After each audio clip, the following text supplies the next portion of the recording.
وَلَقَدْ يَسَّرْنَا الْقُرْآنَ لِلذِّكْرِ فَهَلْ مِن مُّدَّكِرٍ۔ توحید کی شہادت کس طرح دی جاتی ہے اور توحید کی شہادت کون کون دیتا ہے؟ اللہ نے فرمایا شاہد اللہ انہ لا الہ الا ہوا والملائکہ واولو العلم قائما بالقسط لا الہ الا هو العزیز الحکیم۔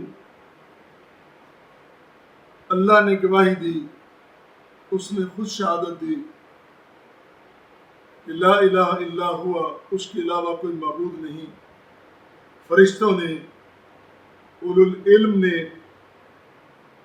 اور قائماً بالقسط، انصاف کو قائم رکھتے ہوئے۔ پھر فرمایا لا الہ الا هو العزیز الحکیم، اس کے علاوہ کوئی معبود نہیں، وہ غالب حکمتوں والا ہے۔ ہر کلمہ کس طرح اللہ کی توحید اور وحدانیت کو بیان اور واضح کر رہا ہے۔ اور پھر اللہ کی طرف سے یہ شہادت، یہ گواہی کہ معبود بھی وہ ہے، عزیز غالب بھی وہ ہے، اور حکیم بھی وہ ہے۔ یہ ساری چیزیں اللہ کی طرف سے۔ پھر فرشتوں نے گواہی دی، پھر اولو علم نے گواہی دی۔ اور یہاں یہ عرض کرنا ضروری ہے، اللہ کی شہادت، ملائکہ کی شہادت اور اہل علم کی یا انسانوں کی شہادت تینوں مختلف ہیں، ان کی نوعیتیں اور ان کے پہلو مختلف ہیں۔ جس طرح قرآن کریم میں یہ آتا ہے ان اللہ وملائکتہ یصلون علی النبی یا ایھا الذین آمنوا صلوا علیہ وسلموا تسلیما۔ اللہ تعالیٰ اور اس کے فرشتے نبی آخر الزمان جناب محمد مصطفیٰ صلی اللہ علیہ وسلم پر درود بھیجتے ہیں۔ ایمان والو تم بھی درود بھیجو، وسلموا تسلیما، اور صحیح بہترین انداز میں درود بھیجنا ہے۔ لیکن یہ تینوں، اللہ تعالیٰ کی طرف سے درود سے مراد کیا ہے، فرشتوں کی طرف سے درود سے مراد کیا ہے، اور مومنوں کی طرف سے جو درود بھیجا جا رہا ہے اس سے مراد کیا ہے، تینوں کی نوعیتیں مختلف ہیں۔ لیکن اللہ کا انداز، اس کی سنت اور اس کا طریقہ بڑا ہے، معتبر ہے اور نرالا بھی ہے۔ اس لیے اس کا جب ہم ذکر کریں گے، اس میں بڑی بات یہ ہے کہ جس طرح قرآن کریم نے کہا قل ای شیء اکبر شہادۃ قل اللہ، کہیے فرمائیے کہ کون سی شہادت بڑی شہادت ہے۔ پھر رب نے خود ہی کہا قل، کہہ دیجئے اللہ، سب سے بڑی شہادت گواہی اللہ کی گواہی اور اس کی شہادت ہے۔ اور پھر وہ یہ جو فرمایا ہے قائماً بالقسط، عدل کو قائم رکھنے والا، اس کا عدل یہ ہے وہ عادل ہے، عدل کرنے والا ہے۔ اللہ تعالیٰ کہیں بھی ناانصافی نہیں کرتا، کہیں بھی عدل میں جھوٹ نہیں ہے، یہ ممکن ہی نہیں ہے۔ اس کے نظام میں، اس کی تخلیقات، اس کی مخلوقات میں عدم عدل ہو۔ اس نے جو جو بنایا ہے، حتیٰ کہ انسان کو بنایا تو وہاں فرمایا وہ سوا کا برابر کر دیا. تیرے پیر کہاں لگانے ہیں، تیرے ہاتھ کہاں لگانے ہیں، تیری ناک کہاں بنانی ہے، تیرا چہرہ، تیری بھویں، تیری پلکیں کس طرح، تیرے ہونٹ، کون سی چیز کہاں سجانی ہے، وہ سوا کا بڑے عدل کے ساتھ اس نے سارا نظام قائم کیا ہے. اور یہ جو قائم بالقسط ہے، اس کی طرف ذرا تھوڑا سا دیکھیں تو کتنے امور میں وہ قائم بالقسط ہے. پہلی بات، تکوین و تخلیق میں اللہ نے جو کچھ پیدا کیا، مخلوقات پیدا کی، نباتات پیدا کیے، حیوانات پیدا کیے، حشرات پیدا کیے، اور یہ جو اللہ نے فطرت کا یہ جو نظام بنایا ہے، یہ جو مظاہر فطرت ہیں، یہ جو ہمارے سامنے فلکیات نظر آ رہے ہیں، ہر چیز اس کی تکوین و تخلیق بتا رہی ہے کہ اللہ تعالیٰ عادل اور قائم بالقسط ہے. اور پھر تفویض امور میں وہ قائم بالقسط ہے کہ اللہ تعالیٰ نے بندے کے ذمہ جو امور لگائے ہیں، یہ نہیں ہے کہ بندے کی سخت، بندے کی استطاعت اور طاقت سے زیادہ اللہ تعالیٰ نے اس پہ بوجھ ڈالا ہو. یہ ممکن ہی نہیں ہے. 5 نمازیں ہیں، 30 روزے ہیں، اور یہ جو خرچ کرنا ہے، اللہ کے گھر میں حاضری دینی ہے، یہ انسان کی فطرت اس کے عین مطابق ہے کہ 5 وقت جب انسان اللہ کی بارگاہ میں حاضری دیتا ہے، اللہ کو تو راضی کرنا ہی ہے. انسان کا اپنا نظام الاوقات کتنا درست ہو جاتا ہے، کتنا بہتر ہو جاتا ہے. تو تفویض امور میں لا یکلف اللہ نفسا الا وسعها، اللہ تعالیٰ کسی انسان کی وسعت، طاقت اور استطاعت سے زیادہ اسے بوجھ نہیں ڈالتا، تکلیف نہیں دیتا. اسی طرح تیسری بات بطور خاص، اللہ تعالیٰ نے جو جزا سزا کا نظام بنایا ہے، اس نظام میں بھی اللہ تعالیٰ عادل ہے. یہ ممکن ہی نہیں ہے کہ کوئی انسان جرم نہ کرے اور اس کو سزا مل جائے.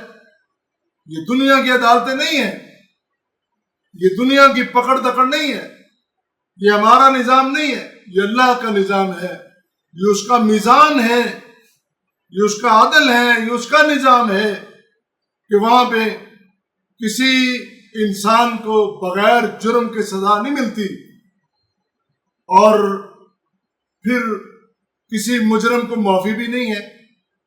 ہر مجرم کا حساب ہوگا، اس کی سزا بھی ضرور ہوگی.